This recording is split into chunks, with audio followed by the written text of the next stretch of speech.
Hello guys, स्वागत है आप लोगों का हेलगोड की एक और नई वीडियो में। तो जैसा कि हम लोगों ने लास्ट एपिसोड में देखा था, यूनची को जैसे ही पता चला था कि एंसेस्टर्स उसे खत्म करने के लिए उसके मेंशन की तरफ बढ़ रहे हैं, तो यूनची वहां पे बहुत ही चालाकी के साथ अपने डिसेबल्स और अपने एक मैकेनिकल पपेट को वहीं पे छोड़कर खुद अपने मेंशन से भाग गया था। लेकिन हमें जानने को मिला था कि उसके मैकेनिकल पपेट और उसके सभी डिसेबल्स को वहां पे यूनची के सभी डिसेबल्स अकेले ही मिलकर खत्म कर देते हैं। जबकि वहीं दूसरी तरफ यूनची एंसेस्टर्स से अपनी जान बचाने के लिए सेवंथ एलम के आउटर स्पेस में पहुंच चुका था, जहाँ पे वो खुद को छुपाने के लिए कुछ कर पाता उससे पहले एंसेस्टर्स वहां पे आते हुए अपनी डिवाइन सुप्रीम पाम टेक्निक का इस्तेमाल करते हुए उसे वहां पे पूरी तरह से कुचल देते हैं। वो यूनची जो कि हर बार एंसेस्टर्स से एक कदम आगे रहने की कोशिश करता था, वो सो-कॉल्ड यूनची का एंसेस्टर्स नामो निशानी मिटा चुके थे। जिसके बाद यहीं से हमारे अगले एपिसोड की शुरुआत होती है। तो अगले एपिसोड की शुरुआत में हम लोगों को ऐश रूवन साल का सीन दिखाया जाता है, जहाँ पे एक डार्क लॉर्ड अपने सिंहासन के ऊपर बैठा हुआ काफी ज्यादा गुस्से में दिखाई दे रहा था, क्योंकि उसकी रिपोर्टर उस तक यूनची की मौत की खबर ले आए थे। असल में यूनची उस डार्क लॉर्ड का सबसे पावरफुल जनरल था, जिसके चलते उस डार्क लॉर्ड को वहाँ पे यूनची की मौत के ऊपर इतना ज्यादा गुस्सा आ रहा था कि अगर उसके बस में होता तो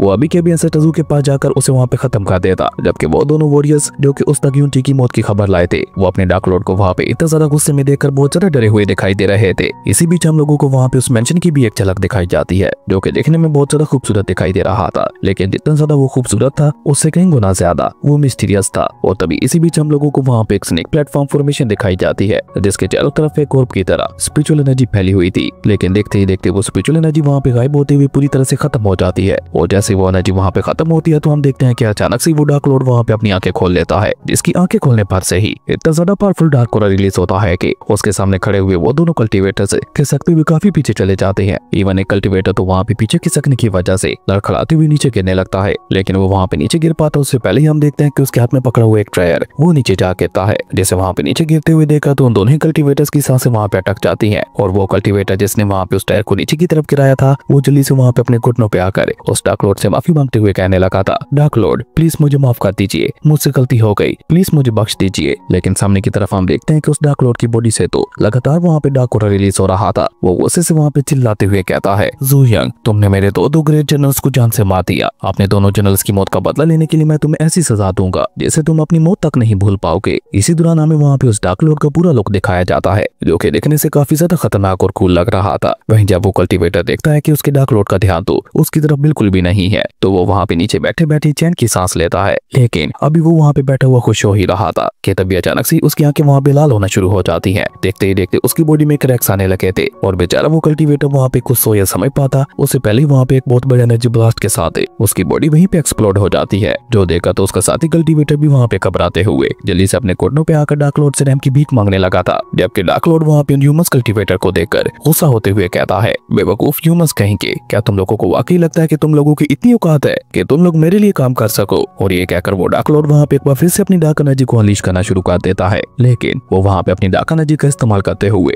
उस दूसरे कल्टीवेटर को भी जान से मार पाता। उससे पहले ही अचानक से उसकी नजर वहाँ पे अपनी लेफ्ट साइड मौजूद एक मैप के ऊपर पड़ती है, जो कि वहाँ पे एंसेस्टर्स की लोकेशन दिखा रहा था। और जैसे ही वो डार्क लॉर्ड वहाँ पे एंसेस्टर्स को सेवंथ एलम से सिक्स्थ एलम की तरफ जाते हुए देखता है, तो उसके फेस के ऊपर एक ईवल स्माइल आ चुकी थी। वो मुस्कुराते हुए कहता है, सू यंग तुम्हारी इतनी हिम्मत कि तुम बिना कुछ सोचे समझे आगे बढ़ते जा रहे हो। वाकई मानना पड़ेगा, तुम बहुत ज्यादा बहादुर हो, तुम्हें किसी भी चीज का डर नहीं है। लेकिन कोई बात नहीं, अब मैं तुम्हें दिखाऊंगा असली डर क्या होता है। दोस्तों, ये डार्क लॉर्ड लग तो काफी ज्यादा पावरफुल रहा है। आप लोगों को क्या लगता है, क्या ये एंसेस्टर्स का मुकाबला कर पाएगा? नीचे कमेंट करके जरूर बताना। खैर, उसके बाद सीन चेंज होता है, हम लोगों को सेवंथ एलम के आउटर स्पेस का सीन दिखाया जाता है, जहाँ पे सभी नाइटमेयर स्पेस बीच थे बहुत ज्यादा डरे हुए दिखाई दे रहे थे। इवन उनकी वहाँ पे एक मीटिंग चल रही थी, जिसमें वो वहाँ पे सभी लोग आपस में बात करते हुए कहते हैं, क्या तुम लोगों ने सुना, उस डेविल किंग जू यंग ने यूनची को भी जान से मार दिया। जिसका मतलब है क्या वो बाकी सभी रेलम्स की तरह सेवंथ एलम के ऊपर भी कब्जा कर चुका है और अब उसकी अगली मंजिल सिक्स्थ एलम होने वाला है। वो कभी भी यहाँ पे आता हुआ सिक्स्थ एलम के ऊपर भी अटैक कर सकता है। और आप लोगों को तो पता ही होगा कि जू यंग को सेवंथ एलम से सिक्स्थ एलम में जाने के लिए हमारे इस एरिया से होकर गुजरना होगा। अब जैसे ये बात वहाँ पे नाइटमेयर स्पेस बीच को पता चलती है, तो वो सभी वहाँ पे इतना सारे डर जाते हैं कि वो सभी लोग डर के मारे वहाँ पे इधर उधर भागते हुए कहने लगे थे, जल्दी से भागो यहाँ से, डेविल किंग जू यंग आ रहा है। और ये कहते कहते ही हम देखते हैं कि वहाँ पे उन सभी नाइटमेयर स्पेस बीस्ट में भगदौड़ मच जाती है। वो सभी वहाँ पे इधर उधर भागते हुए अपने बच्चों को इकट्ठा करते हुए कहने लगे थे, यहाँ पे मत रुको, डेविल किंग जू यंग आ रहा है। इसी बीच हम लोग वहाँ पे एक नाइटमेयर हसीना को देखते हैं, जो कि वहाँ पे खुद को मिरर में देखते हुए कहती है, क्या ये वही डेविल किंग जू यंग है जिसने सेवंथ एलम के सभी नाइटमेयर्स को डिफाइन करते हुए उन्हें पिल्स में ट्रांसफॉर्म कर दिया था। उस हसीना की ये बात सुनकर हम देखते हैं कि उसके सभी साथी वहाँ पे चिल्लाते हुए हाँ हाँ में अपना सर हिलाने लगे थे, जो सुनकर तो वो हसीना भी वहाँ पे घबराते हुए कहती है आखिर वो यहाँ पे क्यों आ रहा है, जिस पे उसके साथी वहाँ पे चिल्लाते हुए कहते हैं कि हमें ये कैसे पता होगा, अगर डेविल किंग जू यंग यहाँ पे आ रहा है तो फिर तो हम सभी का मरना तय है, इसलिए जल्दी से भागो यहाँ से। हालांकि वो सभी लोग वहाँ पे डेविल किंग जू यंग का नाम सुनकर इधर उधर भाग तो रहे थे,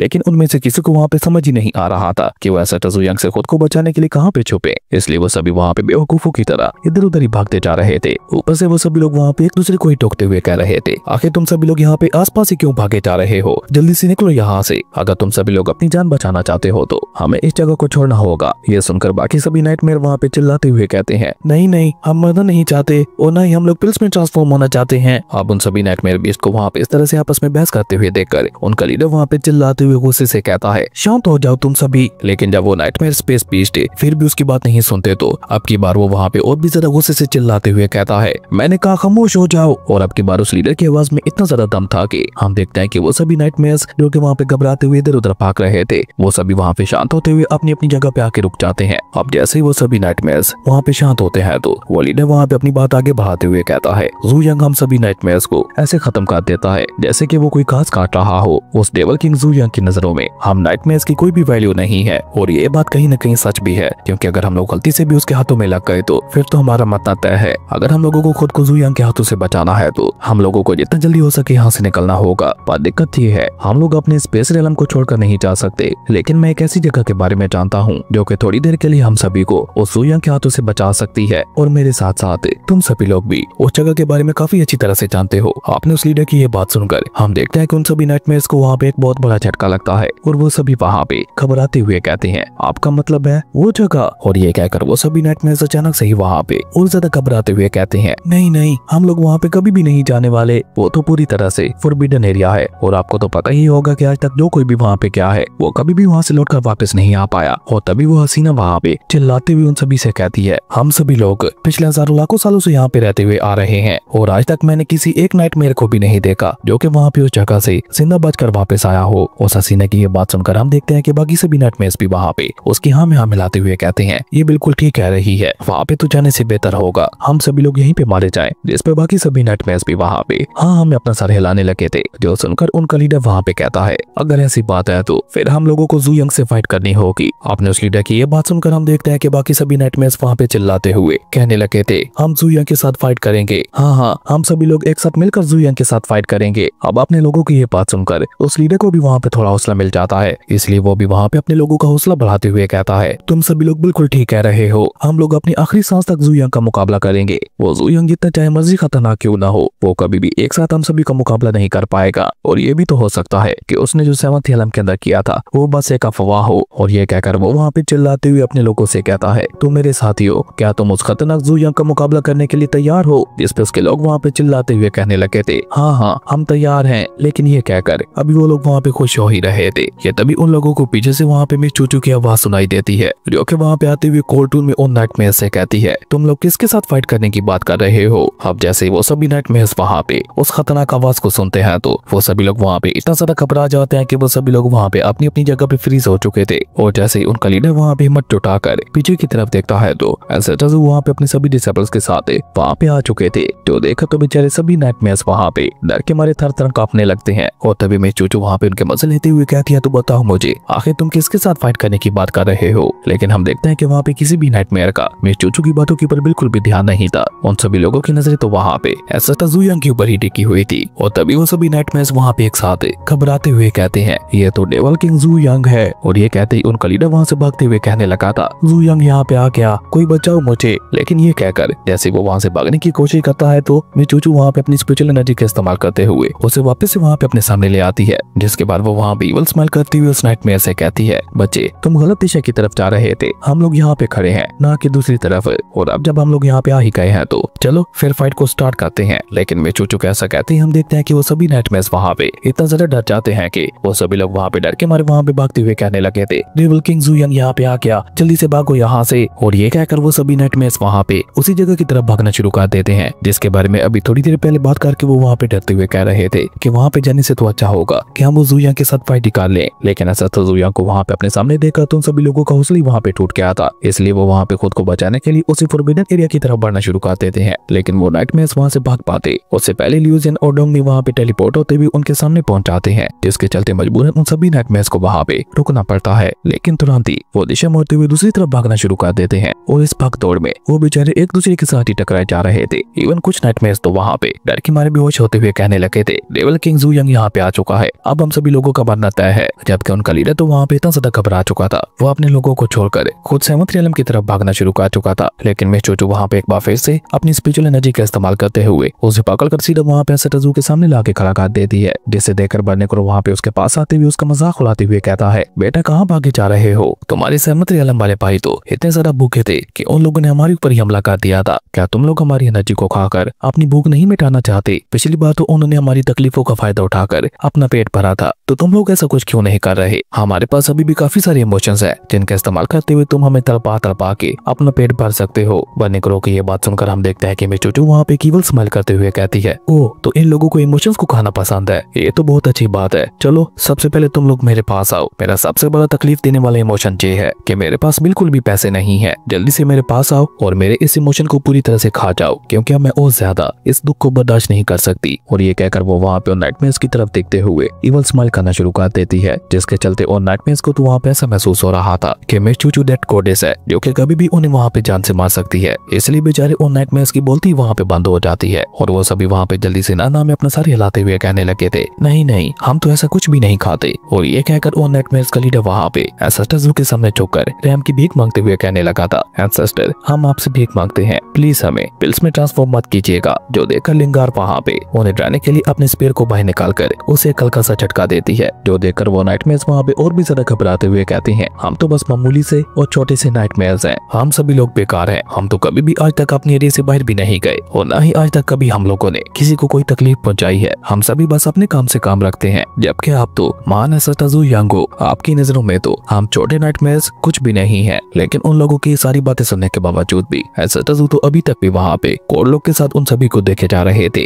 जहाँ एसेटाजू को देखना भी उन्हें घबराने के लिए मजबूर कर रहा था। इसलिए उन नाइटमेयर का लीडर वहाँ पे अपनी जान बचाने के लिए एसेटाजू को वहाँ पे अपने उस फॉरबिडन एरिया के बारे में बताते हुए कहता है, क्यों ना मैं आपको यहाँ पे हमसे भी ज्यादा किसी पावरफुल चीज के बारे में बताऊं। आपने उस लीडर की ये बात सुनकर हम देखते हैं कि बाकी सभी नाइटमेयर्स भी वहाँ पे उसकी हाँ में हाँ मिलाते हुए कहने लगे थे, हाँ वो जगह बहुत ज्यादा पावरफुल है। और नाइटमेयर्स की ये बात सुनकर एसेटाजू वहाँ पे कोल्टून में उनसे सवाल करते हुए पूछते हैं, कौन सी जगह? एसेटाजू की ये बात सुनकर हम देखते हैं कि वो नाइटमेयर वहाँ पे पागलों की तरह चारों तरफ इशारे करते हुए कहने लगा था, वो उस तरफ है, नहीं नहीं बल्कि इस तरफ है। उस नाइटमेयर की ये बात सुनकर हम देखते हैं कि मिस चूचू वहाँ पे आगे बढ़ते हुए उसे एक जोरदार थप्पड़ मार देती है, जो कि जैसे ही वहाँ पे उस नाइटमेयर को लगता है तो वो वहाँ पे उड़ते हुए काफी पीछे चला गया था। जो देखकर मिस चूचू वहाँ पे गुस्सा होते हुए वो नाइटमेयर से कहती है, तुम लोगों की इतनी हिम्मत कि तुम लोग यहाँ पे हम लोगों को बेवकूफ बनाने की कोशिश कर रहे हो। और ये कहकर मिस चूचू वहाँ पे हाउसियन से कहती है, हाउसी एक बार इन्हें जरा अपना कमाल तो दिखाओ। मिस चूचू की ये बात सुनकर हम देखते हैं कि हाउसियन वहाँ पे अपनी एनर्जी को अनलीश करते हुए अपने मल्टीपल बुड्ढा हैंड्स की मदद से लगातार वहाँ पे उन सभी नाइटमेयर्स के ऊपर अपने पंचेस की बरसात करने लगा था, जो कि जैसे जैसे वहाँ पे उस नाइटमेयर को हिट कर रहे थे वैसे वैसे ही हम देखते हैं कि वहाँ पे उस नाइटमेयर की बॉडी से काफी सारे ट्रेस बाहर निकलने लगे थे। और देखते ही देखते हाउसियन वहाँ पे लगातार उसके ऊपर हमले करते हुए उस नाइटमेयर को पूरी तरह से खाली कर चुका था और अकेले उस नाइटमेयर की बॉडी से ही वहाँ पे ट्रेस का एक बहुत बड़ा ढेर लग गया था। जो देखकर एसेटाजू वहाँ पे कोल्टून में उस नाइटमेयर से कहते हैं, क्या तुमने इन सारे ट्रेस को खा रखा था? लेकिन एसेटाजू कैसा कहते ही हम देखते हैं कि उस नाइटमेयर की बॉडी से बहुत ही ज्यादा गंदी बदबू बाहर निकलने लगती है। जो देखकर मिस चूचू वहाँ पे अपना नाक बंद करते हुए कहती है, कितनी ज्यादा गंदी बदबू है। लेकिन ये कहते कहते ही मिस चूचू वहाँ पे अपना दिमाग चलाते हुए कहती है, अगर एक नाइटमेयर की बॉडी से इतने सारे ट्रेस निकल सकते हैं तो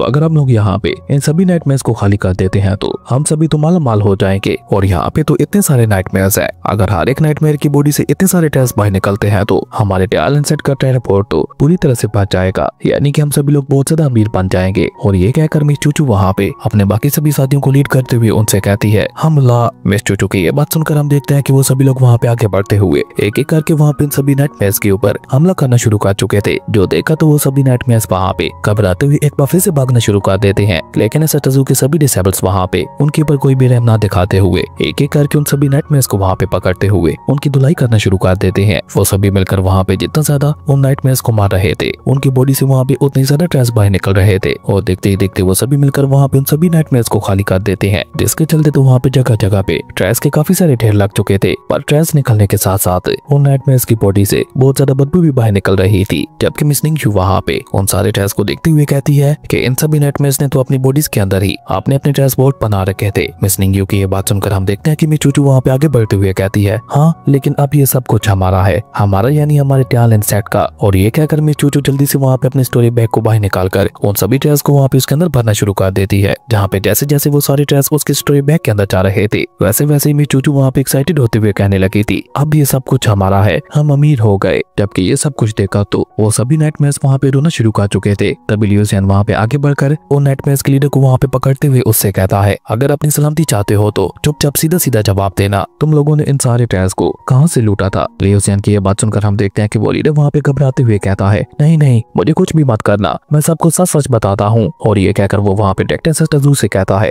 एंसेस्टर अपने इस डिसेबल से कहिए मैं इसे सब कुछ बता दूंगा, लेकिन बदले में इसे मुझे जिंदा छोड़ना होगा। और ये कहकर वो लीडर वहाँ पे एक तरफ इशारा करते हुए कहता है, हम लोगों ने इन सारे ट्रेस को वहाँ से लूटा था। उस लीडर की ये बात सुनकर हम देखते हैं कि एंसेस्टर ज़ू भी वहाँ पे थोड़ा सीरियस हो जाते हैं। जबकि वो नाइटमेयर लीडर वहाँ पे अपनी बात आगे बढ़ाते हुए कहता है, उस तरफ एक ऐसा इवल एरिया मौजूद है जिसे कल्टीवेटर्स का ग्रेवयार्ड भी कहा जाता है, क्योंकि आज तक उस एरिया में जो कोई भी गया है वो कभी भी वहाँ से जिंदा लौटकर वापस नहीं आया। उस जगह की इवल एनर्जी सब कुछ डिवोर कर लेती है, उनके इमोशंस, उनके दर्द, उनके दुख, उनकी खुशी, सब कुछ पीछे रह जाते हैं तो बस उनके खोखले स्केलेटन से और उन सभी के बचे हुए ट्रेस से। और अजीब बात यह है कि पिछले हजारों लाखों सालों से वो इवल एनर्जी वहाँ पे वैसे ही मौजूद है। वो इवल एनर्जी ना तो खत्म हो रही है और ना ही वहाँ से आगे कहीं बढ़ रही है। और ये कहकर वो नाइटमेयर वहाँ पे अपनी स्पिरिचुअल एनर्जी का इस्तेमाल करते हुए एंसेस्टर ज़ू और बाकी सभी को वहाँ पे उसी फॉरबिडन स्पेस का सीन दिखाता है, जहाँ पे चारों तरफ फोग ही फोग फैली हुई थी, जिन्हें वो नाइटमेयर वहाँ पे एंसेस्टर ज़ू और बाकी सभी को दिखाते हुए कहता है, उस जगह पे काउंटलेस ट्रेस मौजूद है, जिन्हें हासिल करने के लिए आज तक न जाने कितने कल्टीवेटर्स वहाँ पे जा चुके हैं, लेकिन उस खतरनाक इवल एनर्जी ने वहाँ पे किसी को भी नहीं छोड़ा।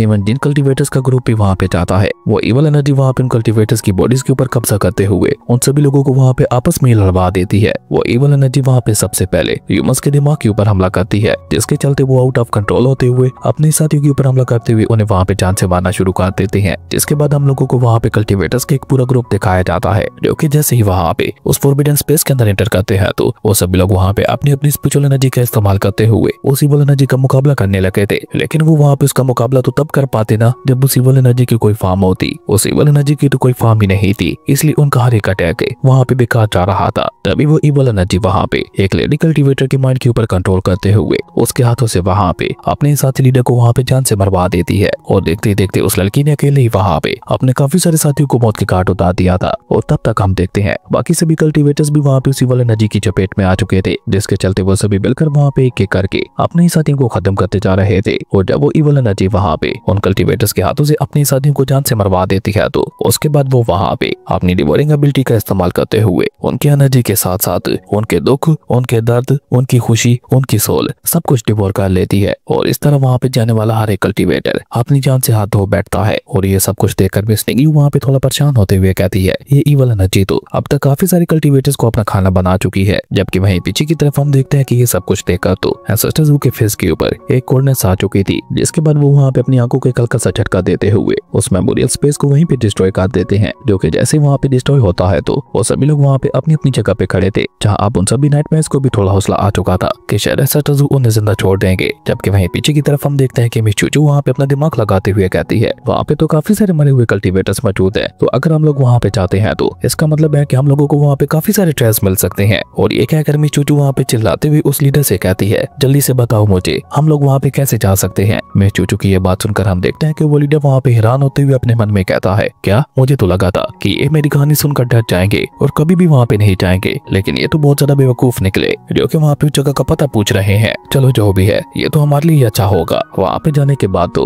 वैसे भी ये सभी मरने ही वाले हैं। और ये कहकर वो लीडर वहाँ पे एंसेस्टर ज़ू की तरफ देखते हुए कहता है, अब जब तुम खुद ही मरना चाहते हो तो मैं तुम्हारी इस ख्वाहिश को जरूर से पूरा करूंगा। और ये कहकर वो लीडर वहाँ पे उन सभी को बताता है, उस जगह पे जाने के लिए हम लोगों को यहाँ पे एक तरह का कोई मंत्र बोलना पड़ता है। रुकिए मैं अभी आपके लिए उस जगह का पोर्टल ओपन करता हूँ। और ये कहकर वो लीडर ऊपर आसमान की तरफ देखकर चिल्लाते हुए कहता है, देवर लॉर्ड फेंग टियान प्लीज हमारे आगे जाने के लिए रास्ता खोलिए। उस नाइटमेयर कैसा कहते ही हम देखते हैं कि अचानक से वहाँ का पूरा माहौल बदलना शुरू हो गया था। ऊपर आसमान में काले बादल छाने लगे थे और साथ ही साथ वहाँ पे थंडर लाइटिंग भी कर रही थी, जिसके बाद देखते ही देखते वहाँ पे उनके चारों तरफ अलग अलग space time crack portal open होने लगे थे, जिनके अंदर से भी वही इवल डार्क एनर्जी बाहर की तरफ निकल रही थी, जिसे देखकर तो वो सभी नाइटमेयर वहाँ पे बहुत ही बुरी तरह से घबरा रहे थे। और तभी देखते ही देखते वो इवल एनर्जी वहाँ पे बाहर आकर एंसेस्टर ज़ू और उनके सभी डिसेबल्स को वहाँ पे चारों तरफ से कहते होते हुए उन्हें वहाँ पे उन स्पेस टाइम क्रैक पोर्टल्स के अंदर खींचना शुरू कर देती है, जो देखकर एंसेस्टर्स और उनके डिसेबल्स भी वहाँ पे रिसिस्ट नहीं करते। वो चुपचाप उस इविल एनर्जी के साथ उन पोर्टल्स के अंदर जाना शुरू कर देते हैं, जिन्हें वहाँ पे जाते हुए देखकर और नाइटमेयर्स का लीडर वहाँ पे इविल स्माइल करते हुए कहता है, जाओ जाओ खुशी से जाओ वहाँ पे, लेकिन वहाँ पे जाने के बाद तुम सभी लोगों को मौत ही मिलने वाली है। पर तुम लोगों को खत्म करने से पहले डेविल फेंग टियान अच्छी तरह से तुम लोगों को टॉर्चर करेगा और ज़ुयन तब तुम्हें समझ आएगा जब किसी को टॉर्चर किया जाता है तो उसे कितनी ज्यादा तकलीफ होती है। लेकिन ये सब कहते हुए अभी वो नाइटमेयर वहाँ पे खुश हो ही रहा था कि तभी अचानक से उसे वहाँ पे अपने कानों में एंसेस्टर्स की आवाज सुनाई देती है, जो कि कोल्टून में उससे कह रहे थे, तुम नहीं सुधरने वाले, इसलिए तुम लोगों को भी यहाँ पे मरना होगा। और ये कहकर एंसेस्टर्स वहाँ पे अपनी डिवाइन सुप्रीम एनर्जी का इस्तेमाल करते हुए अपनी आंखों को वहाँ पे हल्का सा झटका देते हैं, जिसके चलते उनकी डिवाइन सुप्रीम पाम टेक्निक